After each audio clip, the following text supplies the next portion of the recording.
Welcome, Sagittarius. This is Regina from Pacific Tarot getting ready to do your full moon in Aries reading.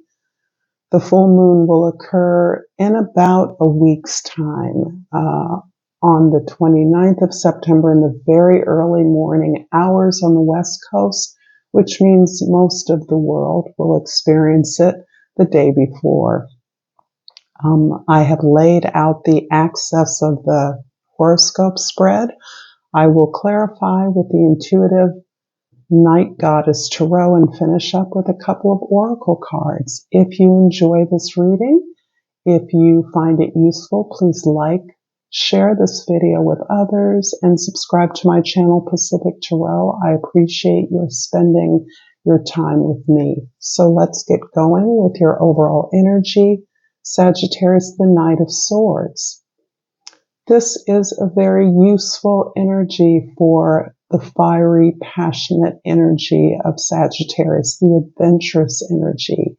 Being a knight, it too is adventurous, but it's specifically focusing on your exploration of new ideas, your ability to detach yourself from your feelings, your emotions, in order to take a larger view, to objectify your experience and your environment to the degree that you're able, to pursue new truths, to expand what you know, to recognize those areas where you need to learn more. And this is particularly relevant at a time when so much is changing in the world. There are so many new tools that we can use to expand our knowledge and our reach, our ability to communicate, share ideas, and distribute what our products or services are. In the 10th house, the Queen of Swords is really building on this experience in terms of your social identity.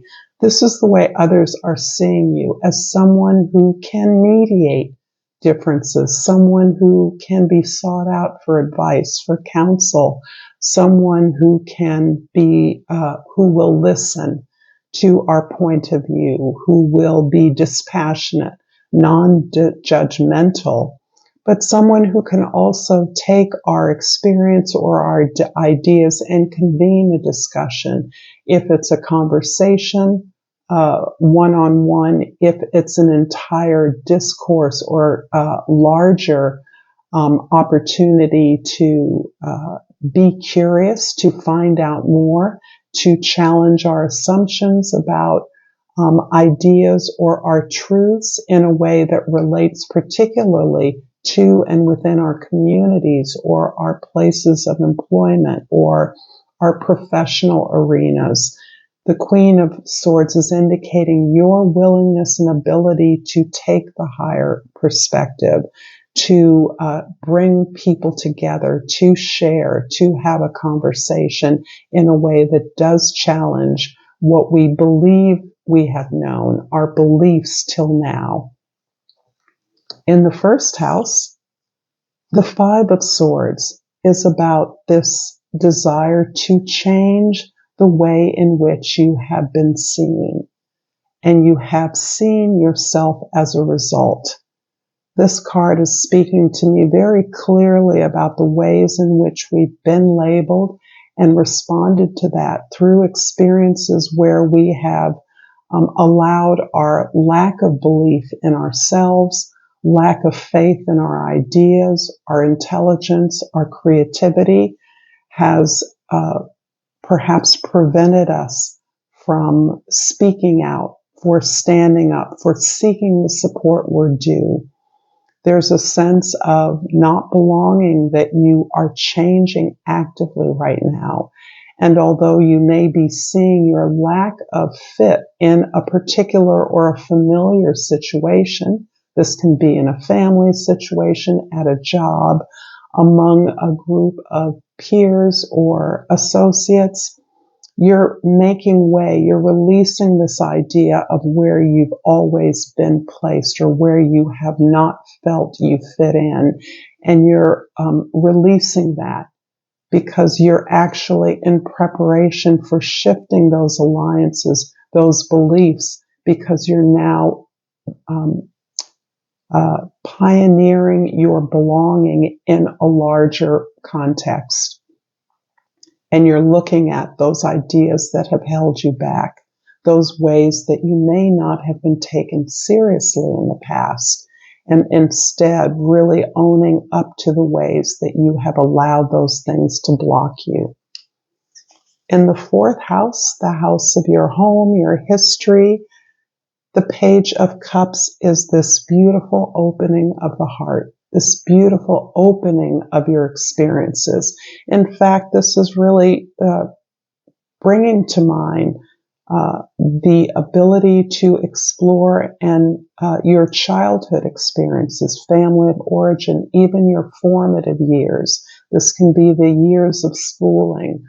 And look at the way in which you were, in fact, deeply impacted by the way others saw you and your inability to come out of that cloud of a label that was put on you, when in fact you had a strong intuition about the way that where you belonged, where your alliance and support was, your own creative capacity to be more, to do things that you weren't recognized for.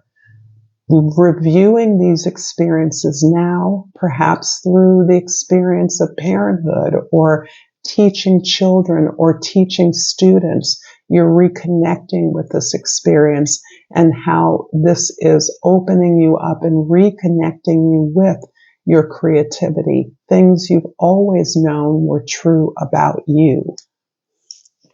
In the seventh house, 2 5s, your second 5 is another area in your significant relationships where you have played small, where you have been kept small. And this relates to the 5 of Swords in as much as you were labeled. And I'm thinking again, this is about a childhood or a formative experience, coming of age experience, where others identified you in a certain way that believed you didn't have what it took to be truly successful in the way that this community recognized success, saw your skills, your ability, your intelligence limited in a way that would keep you close to the fold and dependent on the fold. It's interesting because these cards are telling me you've never felt like you belonged in this particular arena. You've never felt aligned with the values, even from childhood. You always felt different. It doesn't mean that you felt less, even though my sense is that you were treated as less than in some instances. But at this time, it is specifically through those relationships that have encouraged, limited, or labeled you in a way that confined you, that restricted you, that you are challenging. I'm going to clarify the 5 of Swords in your first house with the Nymph or the Page of Pentacles in the second house, and the Spirit or the King of Pentacles in the third house. At this time, you are going all the way from Page to King in terms of your values, your understanding of the possessions that you value and that make you comfortable, that keep you stable, encourage your safety and in the area of the way you understand, the way you learn, your processing of information, and thus the way you communicate. So there's a mastery around the desire for security, comfort, for the values that you believe in.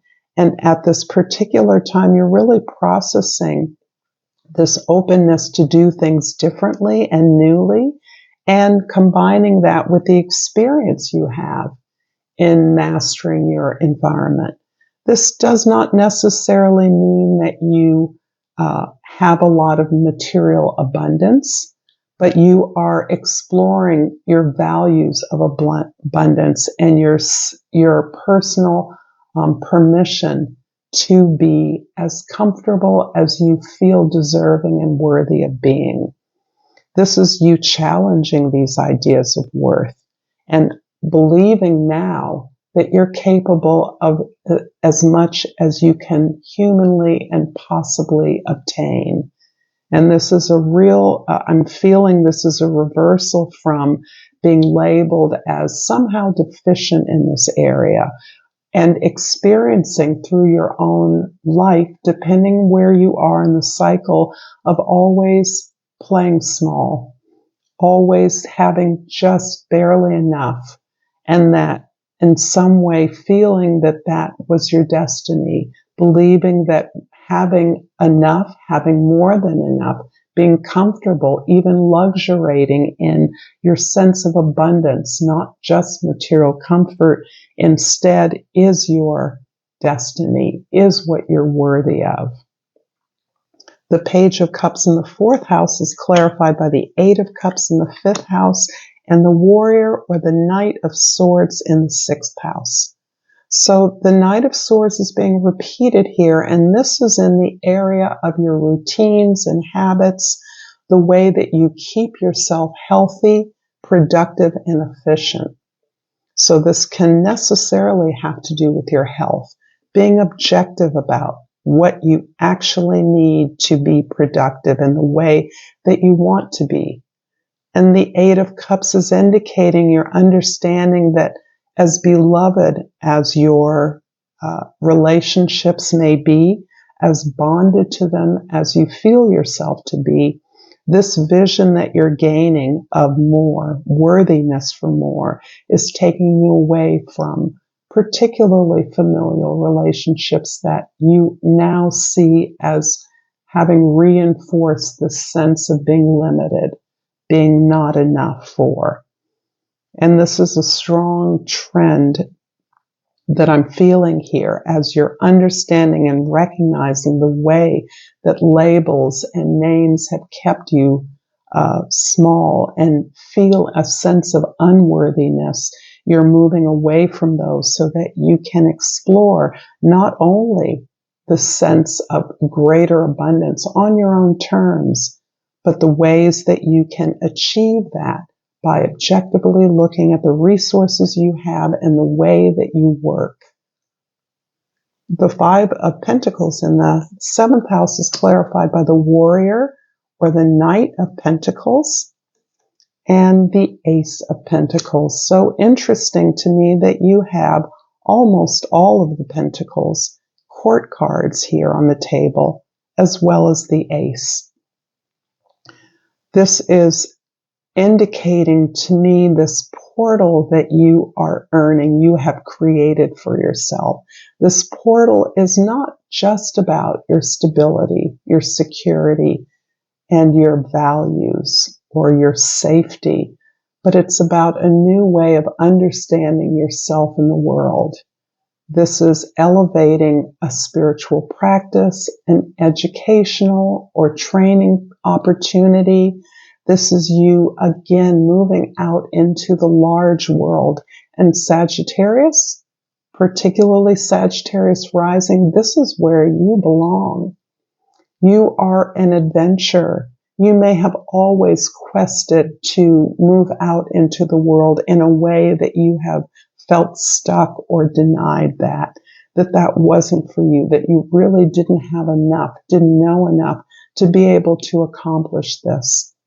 And you have tried to accomplish this gateway to the world, this experience, world traveler, adventure, seeking, learning, being curious, growing with a larger world stage, what's not familiar, moving away from what is familiar into what is not, as the key to your happiness.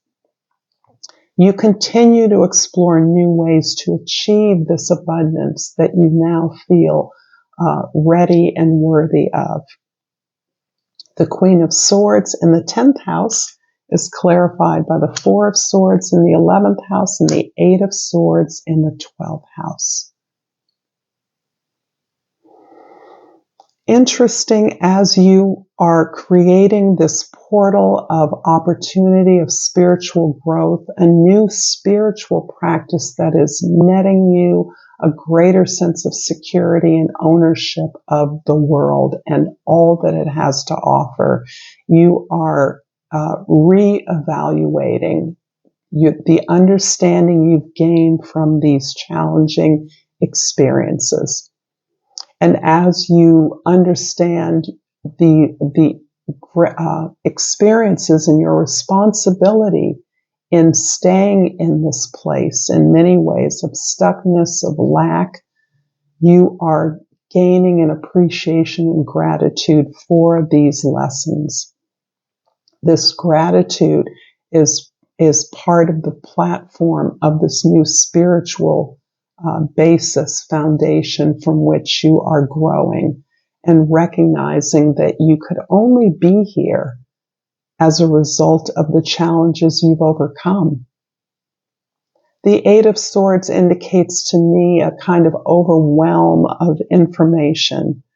There are a lot of swords here, and there is this great ability and desire to detach yourself from such powerful emotions and the emotions of experiences from your past, the reversal of beliefs that once kept you stuck, feeling stuck and limited, so that there may be often the sense of worry and agitation, particularly in your sleep experience, in your dream life, in your spiritual practice, where you are gaining so much information as you sleep. You may be making so many requests, so many connections to invisible allies in your life that you are overwhelmed and at times completely taken out of your present experience of gratitude. Because remember, you're creating this opportunity for abundance. You have created it, and you're in the process of opening yourself up to an experience of the world that you have been denied and that you have consistently denied yourself. And this in and of itself can be emotionally overwhelming. I'm going to pull a crystal oracle card for you and again remind you to like, share, and subscribe to my channel, Pacific Tarot. And I pulled out Pyrite, and it says, "Let the money flow in." Ooh, I like that. I am a Sag rising, so this is really resonating for me personally. And I'm also going to pull a Soul's Journey card. And what has flipped out is grief. I understand that losing something is an opportunity to appreciate it. I'm going to leave this here. I'm going to create the extended. If you care to join me, there's a link in the description box below. Until next time, Sagittarius, namaste.